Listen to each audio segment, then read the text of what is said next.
কখনো কখনো মানুষকে হাতে মারার দরকার হয় না, এমনকি কটু কথা বলারও প্রয়োজন পড়ে না। হাসতে হাসতে বলা কিছু কথাও মানুষকে ঘায়েল করার জন্য যথেষ্ট হতে পারে। সেসব কথায় মানুষ ভেতরে ভেতরে কষ্ট পেয়ে প্রতিনিয়ত মরে যেতে থাকে। এই যে নীরবে ভেতরে ভেতরে মানুষ ক্ষয়ে যেতে থাকে, ধ্বংস হতে থাকে, সেই নীরব ঘাতক হলো গ্যাস লাইটিং বা প্রচ্ছন্ন মানসিক নির্যাতন, যেখানে বাস্তবতাকে বিকৃত করে দেখা হয়। ধরুন, আপনার কাছের কাউকে আপনি হাতে মারেননি ঠিকই, এমনকি কখনো অশ্রাব্য গালিগালাজও করেননি, কিন্তু ছোটখাটো যে কোনো বিষয়ে প্রায়ই বলেন, আরে তুমি ভুল ভাবছো, বিষয়টা তোমার পক্ষে কখনোই বোঝা সম্ভব না, আসলে তোমার মাথায় সমস্যা আছে। হাসতে হাসতে বলছেন, তুমি পাগল দেখেই এসব বলছো, আর এরকম করে ভাবছো, ইত্যাদি ইত্যাদি। একবার ভেবে দেখুন, অপরপক্ষের মানুষটার পক্ষে কি ঘটতে পারে। ধীরে ধীরে মানুষটা নিজের উপরে বিশ্বাস হারিয়ে ফেলবে, এটাই স্বাভাবিক। এবং সত্যি সত্যি সে ভয়ে, লজ্জায় আর সংকোচে ভালো করে কিছু করতেই পারবে না, কারণ তখন মানুষটি ভাবতে শুরু করে, আমি হয়তো ভুল, আমি আসলে অযোগ্য।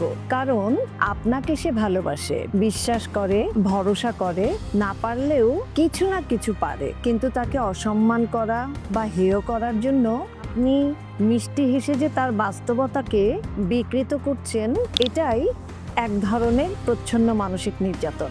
আর এই মানসিক নির্যাতনে দীর্ঘদিন ধরে ভুগতে ভুগতে সত্যি সত্যি ওই মানুষটার ভেতরে জন্ম নিতে পারে নানা ধরনের জটিল মানসিক রোগ।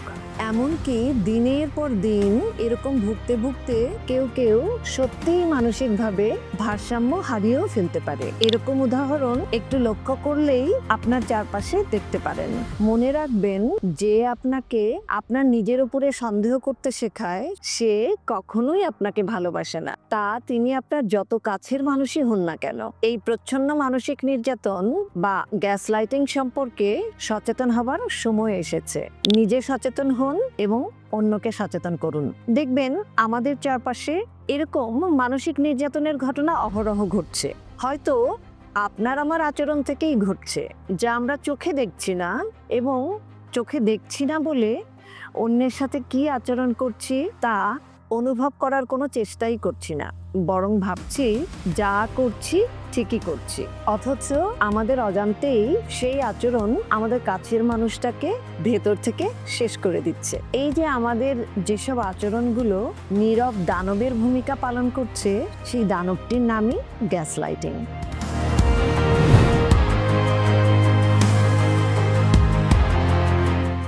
মনোবিজ্ঞানের ভাষায় গ্যাসলাইটিং হলো এমন এক ধরনের মানসিক নির্যাতন, যেখানে একজন মানুষকে ধীরে ধীরে তার নিজের চিন্তা, অনুভূতি, স্মৃতি সবকিছুর উপরে সন্দেহ করতে বাধ্য করা হয়। ভিকটিম ভাবতে শুরু করে, আমি তাহলে সত্যিই ভুল, আমি যা করি তার কিছুই ঠিক নয়, আমি আসলে মানুষের সাথে মেশার যোগ্য না, কেউই আমাকে পছন্দ করে না। ভিকটিম সারাক্ষণ ভয়ানক মানসিক যন্ত্রণার মধ্যে দিয়ে যেতে থাকে।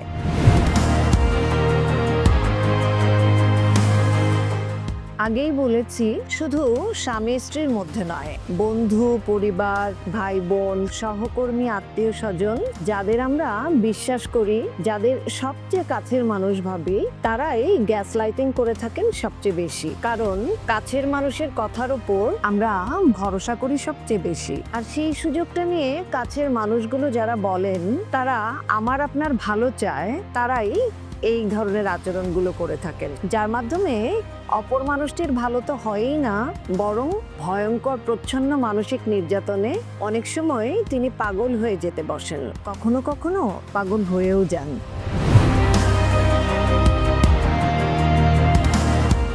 খুব সাধারণ কিছু কথা আমরা কথায় কথায় কাছের নরম মনের মানুষটিকে কত সহজেই বলে ফেলি, তুমি বোকা, অথবা তোমাকে দিয়ে কিচ্ছু হবে না, কিংবা তোমার মাথায় সমস্যা আছে, নতুবা তোমাকে বিশ্বাস করা যায় না, কিংবা তোমার চিন্তা ভাবনা ফালতু। এই সাধারণ কথাগুলো যারা আমাকে বা আপনাকে বিশ্বাস করে, আপনার উপরে নির্ভর করে, বা আপনার কথাগুলো তার জীবনে মেনে চলে, তাদের আত্মবিশ্বাস ভেঙে চুরমার করে দিতে পারে। আপনার হয়তো বিশ্বাস হচ্ছে না, কিন্তু এটাই সত্যি। এই প্রচ্ছন্ন মানসিক নির্যাতনগুলো নানা ফর্মে করা হয়ে থাকে। 4টা বিশেষ ধরনের গ্যাসলাইটিং এর কথা আজকে আমি বলছি। উইথহোল্ডিং মানে হলো ইচ্ছাকৃতভাবে কথা, তথ্য, অনুভূতি বা প্রতিক্রিয়া আটকে রাখা, যাতে অপর মানুষটা বিভ্রান্ত হয় এবং নিজের অনুভূতি বা স্মৃতি নিয়ে সন্দেহ করতে শুরু করে। উদাহরণ হিসেবে বলি, ধরুন আপনি হয়তো আপনার স্বামীকে জিজ্ঞাসা করলেন, তুমি কেন আমার সাথে এমন ব্যবহার করলে? এই কথার প্রেক্ষিতে তিনি তো জবাব দেনই না, বরং আপনার বারবার জিজ্ঞাসা করার জবাবে বলেন, এখন কথা বলার মুড নেই, পরে বলবো, এবং পরে আর বিষয়টা কখনোই তোলেন না। অথবা বিষয়টা নিয়ে এমন ভাবে নীরবতা দেখান যাতে মনে হতে পারে দোষটা আপনারই। উইথ হোল্ডিং এর আরেকটা ধরন হলো প্রয়োজনীয় তথ্য লুকিয়ে রাখা।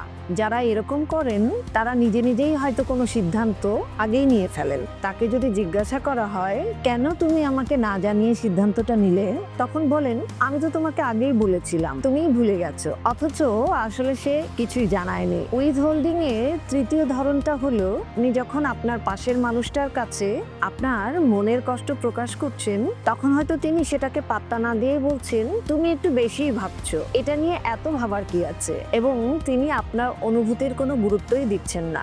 এর ফল হলো ভুক্তভোগী ধীরে ধীরে ভাবে, সমস্যাটা কি তাহলে আমারই, আমি কি বেশি রিঅ্যাক্ট করছি? উইথ হোল্ডিং হলো অন্যের অনুভূতিকে ভ্যালিডেট না করে নিজেকে সরিয়ে রাখা।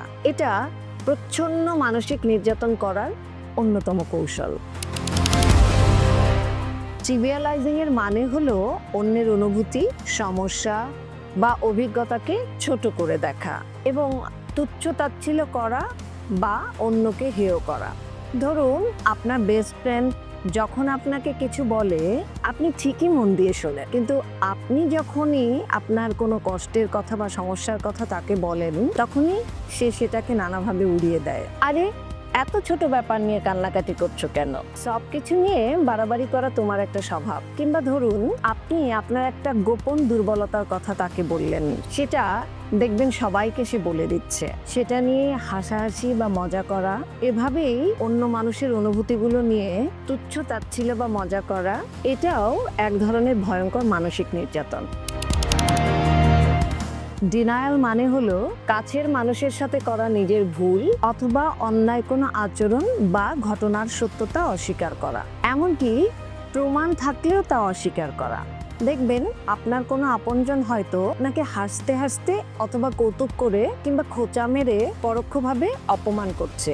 আপনি স্পষ্ট বুঝতে পারছেন সে আপনাকে অপমান করার জন্যই এরকম করছে, কিন্তু আপনি সেটা নিয়ে বলতে গেলেই বলে, আমি এমন কিছুই বলিনি, আসলে তুমি বিষয়টা ভুল বুঝছো। স্টেরিওটাইপিং মানে হলো কোনো ব্যক্তি বা গোষ্ঠীকে না জেনে না বুঝে সবার উপরে ঢালাওভাবে এক ধরনের মন গড়া ধারণা চাপিয়ে দেওয়া। যেমন যে কোনো অল্প বয়সী দেখলেই বলা, তুমি তো ছোট, তাই তুমি এ ব্যাপারে কিছুই বুঝবে না। ছোট হলেই যে সে বুঝবে না এমন কোনো কথা নেই। এই স্টেরিওটাইপ ধারণাগুলো কখনো কখনো সাংঘাতিক মানসিক নির্যাতনের রূপ নেয়। যেমন মেয়ে মানুষ মানেই বুদ্ধি কম, অথবা মেয়েরা আবেগী বলেই কোনো সিদ্ধান্ত নিতে পারে না, কিংবা ছেলেরা কাঁদে না কারণ কাঁদলে তার দুর্বলতা প্রকাশ পায়। কাঁদে তো আসলে মেয়েরা। বউ সংসারে কোনো সিদ্ধান্ত নিতে গেলেই বলা হয়ে থাকে, মেয়ে মানুষের মতো থাকো, বেশি বুঝতে যেও না। স্বামী নরম হলে বলা হয়, এটা আবার পুরুষ হলো নাকি।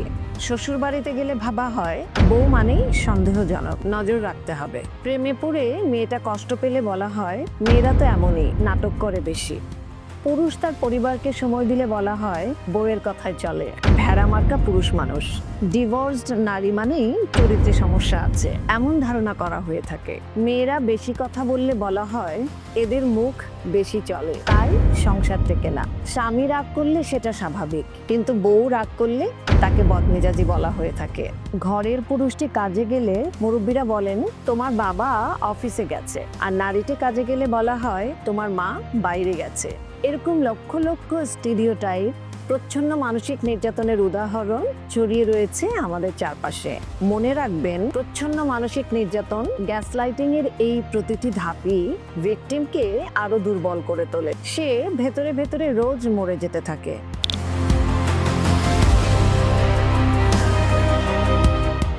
গ্যাসলাইটিং এর শিকার মানুষ নিজের উপরে আত্মবিশ্বাস হারিয়ে ফেলে, দ্বিধা এবং মানসিক যন্ত্রণায় সে সিদ্ধান্ত নিতে ভয় পায়। একসময় সে নিজেকে ঘৃণা করতে শুরু করে, তারপর নানা ধরনের জটিল মানসিক রোগে আক্রান্ত হয়ে পড়ে। সেই মানুষটা সমাজে বা পরিবারে বেঁচে থাকে ঠিকই, কিন্তু তার বেঁচে থাকাটা হয় পরাধীন পরগাছার মতো।